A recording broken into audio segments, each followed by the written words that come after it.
अगर तुम्हें अपनी लाइफ में ऐसे कमेंट्स सुनने को हमेशा मिले हैं और बहुत छोटी छोटी एज से, मतलब 12-13 साल की एज से तुम्हें ये कहा गया है कि तुम अपनी एज से बड़े लगते हो और मुझे यकीन नहीं हो रहा तुम्हारी ये एज है।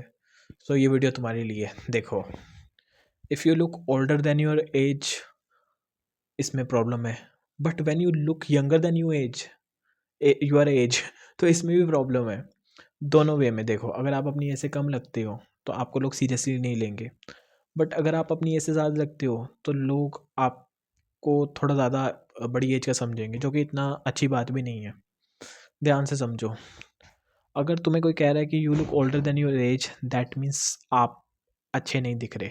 इसका रीज़न क्या है? देखो, ओल्डर होना मतलब क्या? मुरझा जाना, बूढ़ा हो जाना। एक बूढ़े की स्किन कैसी होती है, एक बूढ़े के बाल कैसे होते हैं, और जवान होना मतलब स्किन में ग्लो होना, एक यूथफुलनेस होना। That is a thing of a person who has good looks. So आपको सबसे बड़ा रीज़न जो हो सकता है जिसकी वजह से आप अपनी एज से बड़े लग रहे हो, वो है आपका body fat. Just like me also, मैं भी अपनी एज से बड़ा लगता हूँ। मेरी क्या एज है मैं बाद में बताऊँगा, पहले फिर कभी बताऊँगा लेकिन इस वीडियो में आपकी बात कर रहा हूँ। आपकी बॉडी फैट अगर इतना सा भी ज़्यादा है ना, इतना सा भी ठीक है, मतलब इतना मतलब है, थोड़े लेयर ज़्यादा है, तो आप अपनी एज से 1 साल बड़े लगते हो। और आपकी बॉडी फैट इतना ज़्यादा है, मतलब ये चर्बी के आप देख लेना, इतना परसेंटेज है ज़्यादा, ठीक है। सो आप अपनी एज से 4-5 साल बड़े लगते हो। अपना बॉडी फैट रिड्यूस करो और अपनी एज के लगो। सेकंड थिंग, अगर आपकी बियर्ड ग्रोथ है और आप बियर्ड को अच्छे से मेंटेन नहीं रखते, और आप उस टाइप की बियर्ड रखते हो जो एक बड़ी उम्र के आदमी रखता है, रैदर देन एक बियर्ड जो एक लड़का रखे, वो हेयर स्टाइल करते हो जो एक बड़ी उम्र का आदमी करता है, रैदर देन हेयर स्टाइल जो एक यूथफुलनेस या एक मॉडर्न हेयर स्टाइल लगे। अगर आपका हेयर स्टाइल और आपके बियर्ड का स्टाइल मॉडर्न नहीं है तो अभी आप अपनी एज से बड़े लगोगे। अब दूसरे नंबर पे वो लोग आते हैं जो पतले होते हैं, फिर भी वो अपनी एज से बड़े लग रहे होते हैं। उसका मेन रीज़न होता है क्या, कि उनका चेहरा तो पतला है बट उनके चेहरे पे वो यूथफुलनेस नहीं है। अब यूथफुलनेस ना होने की वजह से उनका जो चेहरा है वो मुरझाया हुआ लग रहा है।